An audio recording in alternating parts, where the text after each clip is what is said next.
So 8 reasons why FF8 is a mate that you should set aside a date to play because the remaster is coming. Is hype. And I've been asked a lot by people, Pez, have you seen it? Are you going to react to the trailer sometime? And while I find it quite weird to react to a trailer that's so short and for a remaster, you know, what can I really add other than to point out the obvious that the character models actually now look epic. We can actually see the faces rather than looking completely deformed. The background textures and the resolutions and whatnot are good, much better. You know, all they've just kind of done is softened it out, really nothing huge, but there's definitely enough in this remaster from what we've seen that the cleanup job has been tidy. I just hope the soundtrack is equally as good. I don't want to be trying to install roses and wine mod like always, but I think it's really going to bring the character to life in this game, the character of the game to life. So rather than just do a boring trailer react, I'm going to give you 8 reasons why I think this game is dank, and if you've never played it, you damn well should, and just get your hype even if you have played it. So kicking off with number 1, and I always say this about 8 because this is what I love about it. It is the gift that keeps on giving when it comes to theories, when it comes to being a mental stimulant of a story. 8 is really up there. I say it's up there with like 10. I've done so many theories, like Selfie being a sorceress, or Edea, the story of the worldwide media blackout. I did those. But even just like the further afield fan ones that have been going, the School is Dead theory, Renault's Ultimatia, and while a lot of these theories have been shut down, what it doesn't change is that even if those theories aren't true, there is still a lot of mystery there. There's a lot you can pull into questions on the nature of sorceresses, or what goes on later to happen to Renault, and there's a lot of dialogue, or no, what will happen to her in the future, and there's a lot of dialogue that alludes to things that we never see in the game, even things like the nature of Griever, or what the backstory of the FF8 universe can really make you think of. So like, is God Hein that disappeared, or the fact that they had to shut down wireless communication because they were trying to keep a sorceress trapped, and it kind of makes you consider. I remember when I worked at BAE, an aviation company, and I used to have to work on old legacy ships that were still being kept and really expensively paid for because they had old navigational systems that worked with the compasses. Most ships now are wireless, most warheads are wireless and stuff, but if that should ever be attacked or taken offline in any kind of way, what would those effects have even on us now if wireless was to be taken down? There's a lot you can go into that kind of thinking, and 8, it does go into those kind of areas that can just, again, really make you think. That's what I love the game. It's a thinker, but it's the kind of thinker that still drives a very specific narrative that gives you still a lot of stuff. Because I never like games where it's all just way too open-ended, you know? They always want, and nowadays I find, for every situation to be open-ended. Let's just create alternative endings and just leave the fans to think about what the fuck really happened. And I don't like that, but I think 8 got the perfect balance of that. So number 2, I would go refreshing pacing to it. A refreshing pace that doesn't overly focus on, like I say every Final Fantasy before that, on sort of even just like the main character, or even just the main story that's happening. There is so much jumping around between what's happening at the school, between what's happening with the Galbadia, the sorceresses, even like with Laguna, the way we can just switch over to Laguna, Kiros and Ward's story. It's enough breaking in the pace of the story that is happening, that keeps you mentally engaged. You don't get too tunneled in, especially if something is very boring to you in a part of the story. That's usually when people will just drop the game and say fuck this because it's been going on for too long. But 8, it doesn't. It keeps that hoppity hoo-ha, and we know, just even from being a YouTuber, that those kind of jump cuts are what keep people engaged. I don't do enough of them, so let's do some now. Jump cuts are freaking great. They keep things engaging. And let's go to number 3. Characterizations are taken to, I wouldn't say a next level, but they're taken to a bold, untropy kind of level. And what I say is 7 always started this trend, and I think that's really what 7 is sort of famed for. But 8 was when I feel Squaresoft were like, yeah, we've got a little working formula that the hero doesn't always have to be some righteous stand-up kind of chap, but then he doesn't always have to be a dark paladin who's on some huge redemption arc after doing something terrible. The main heroine, she doesn't have to be some gleaming flower of a character who really carries the emotion and affection and the compassion of the game. What we really saw with 8 is flaws, really deep inherent flaws. It comes in and we've got an MC who can be a real prick.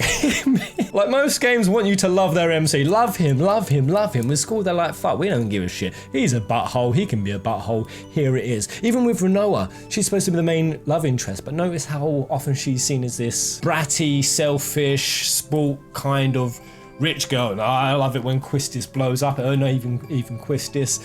So they try to break her out of the mummy teacher kind of trope. I think they could have done a better job with her. But even like Irvine missing his shot, not being this like super confident marksman who can land every shot any time of the day. You know, offset with his like cowboyish persona. Zell is just Zell. I mean, they didn't have to. Zell is just perfect. He's a hot dog loving, energetic ball of love. They don't need to do much with Zell. But even things like Cypher, I think they really did a great job with him. And the mental process that you see with him, and even like the little crew that he has and the loyalty he has with Rajin and Fuyin. And then coming into my next point, because she's going to get a whole point of her own, I just wrote Edea. Number 5. Actually, no, I didn't write Edea. I wrote saucy sorceresses. Did I mean Edea here? I'm not sure. I could have meant Adele, because I mean, look at that. Whoa. Oh yeah. No, I did mean Edea. I mean, just look at this woman. Look at her. Oh, it was so refreshing to see a Final Fantasy mature lady who was hot, who didn't feel weird because she was 16. I mean, it's just a fantasy game, but Jesus Christ, the character's always so damn underage. But being more serious, I think that for me personally, I really loved Edea because she presents as one of the main first villains, and she has this really unique air about her. Had we really seen female villains before this? I mean, we had like Cloud of Darkness, and I suppose you could say Genova, but really no. She was the first one to really bring that kind of powerful, sinister, feminine kind of air. And I really feel like even when she stopped being the sorceress and she went back to being plain Jane dating Robin Williams, like she still had a really powerful, wise, involved character that I really felt and it might just be me and my playthrough, but I felt the game really orbited well around Edea and her role. So now attempting to springboard straight into number 5, which is kind of the same point, but no, that point is going to be Edea is hot, and I'm just leaving it there. I'm going to go into number 5 with just the abundance of villains. So even these other sorceresses that we have in the game, there is no pinpoint villain, and that was quite rare for Final Fantasy at this point. We know we had Sephiroth as their enemy and Genova. We could say Shuna was there for a while, but I think 8 really keeps us on our toes as to where the threat is really coming from. Is it Galbadia? Is it Edea? Is it Adele? Is it Ultimecia? And just when you think that you have a handle on who you're going for in this game, it almost immediately changes. And I think that while it confused the living dinkus out of me when I first played it when I was young, I was like, Jesus, who's this now? What it does do, especially upon replaying it, and it's one really hyped to do this remaster, is that all of those new threats they introduced, Cypher even being another one, as these threats are introduced, they're introduced with good motive, with good tie into the story. They all bring a new plot element that is significant into the game, and that was a huge change because Final Fantasy tried to do it before. How like Zeromus becomes Zemus, for fuck's sake, and that other Zemus dude is like popped up for 2 seconds. Oh, I'm the big bad villain the whole time. Oh no, I'm not. There's actually someone bigger. I'm just a little gimpy mage dude, and oh, it's actually this guy. Do you know what I mean? Like those could feel like swapping threats for the sake of swapping threats.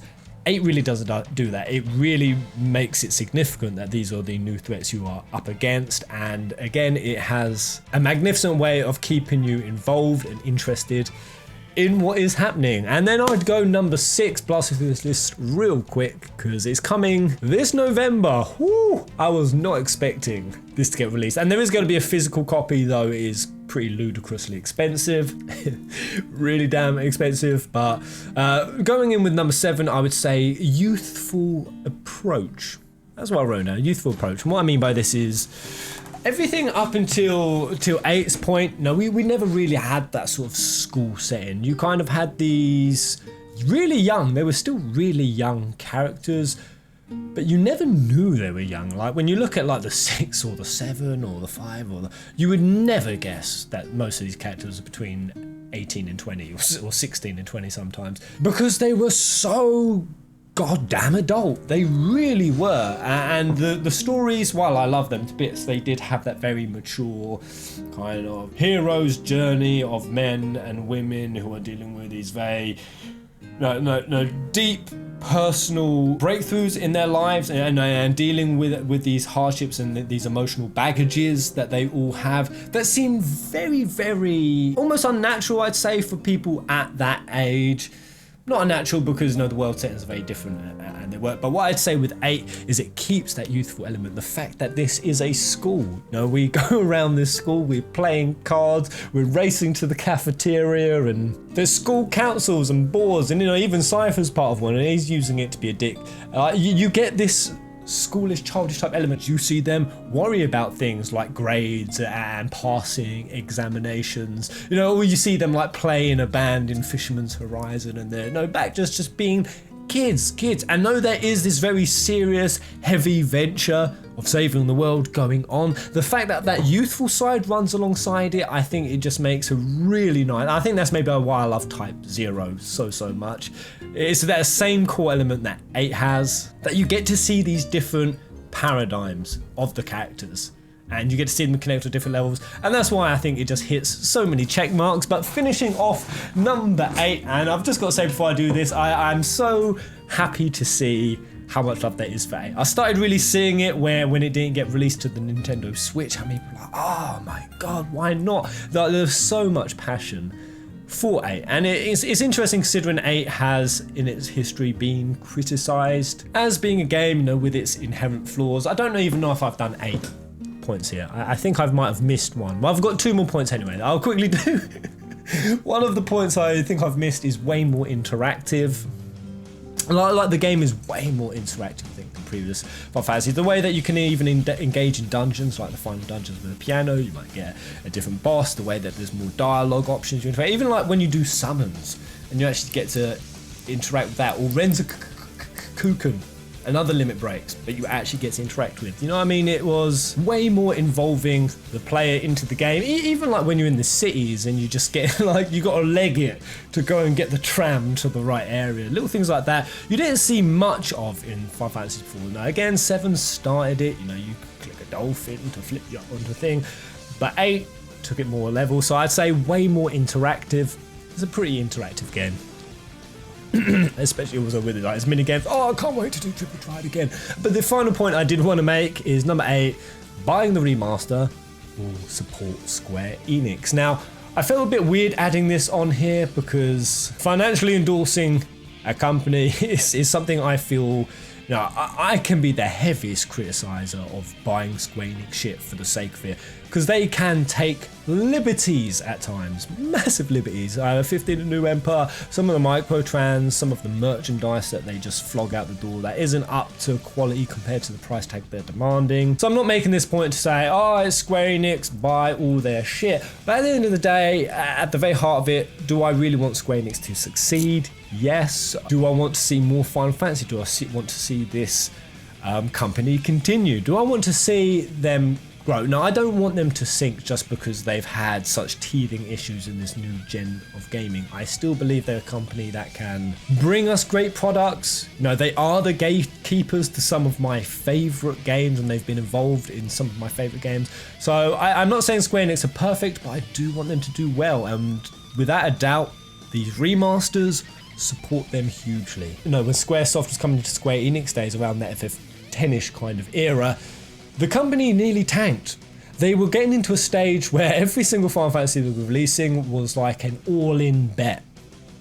and all in bet that by their own admission, had they failed, the company would probably not have continued. And then one of the presidents that came in at that time, he came up with this more portfolio type structure that really added a lot of security and added so many more options to Square Enix as a company. So those did include things like sequels. You might hate 10-2, but it is what it is. 13-2, I love those games. So the sequels and prequels, they were really powerful. The way that the different divisions would share assets, but more specifically, the ports and remasters have been such a bedrock in carrying Square Enix as a company. In fact, even if we go to their latest fiscal port, this is the one just gone. So they had a bad fiscal quarter before that, but this one, Square Enix kicks off financial year with Q1 sales of 501 million. That was a 19% increase in sales, an income rise of 86%. And I was really surprised by that because what has come out? Really, not much at all.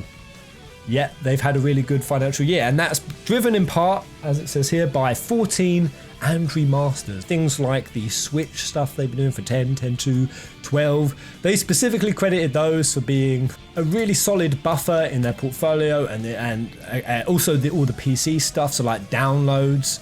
Even on the PS4, we've got 7 to that now, and I know a lot of people feel iffy about these at times, but I personally do not share that sentiment. I think that these games are legendary. They are timeless, and I don't see it as any bad thing to be moving them over to mobiles and PCs and different consoles, because why the hell not? If you want to play a game you love on a specific gen or handheld of your choosing, that option is there, and that's great. And I think that as long as Square Enix, with every iteration, are trying to make them the best move overs possible, the best ports that they can, then I'm happy. And I'd rather them turn to stuff like this than some of the other shoddy practices that we have seen a lot of other dev companies, and we know Square Enix are capable of. So I love supporting this kind of stuff. FF8 Remastered in September. I definitely will be live streaming it. It might get interrupted halfway through as I head over to the Philippines for a year.